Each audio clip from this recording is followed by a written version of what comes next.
প্রবাসীদের টাকা ছাড়া দেশ চলে না, অথচ এই প্রবাসীরাই দেখেন বেশি হেনস্থার শিকার হচ্ছে।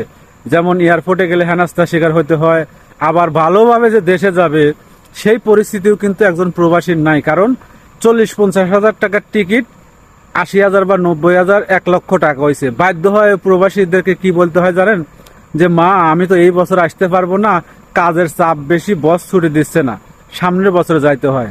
এর একটাও কারণ হচ্ছে যে আপনি যদি 80,000 1 লক্ষ টাকাতে টিকিট কাটেন, আবার এর সাথে কিন্তু 1-2 লক্ষ টাকা বাড়িতে মানে বিভিন্ন মাল সামানা কেনার জন্য রাখতে হয়। তাহলে একটা প্রবাসী 3 লক্ষ টাকা জমাইলে তারপরে না দেশে যাইতে পারবে।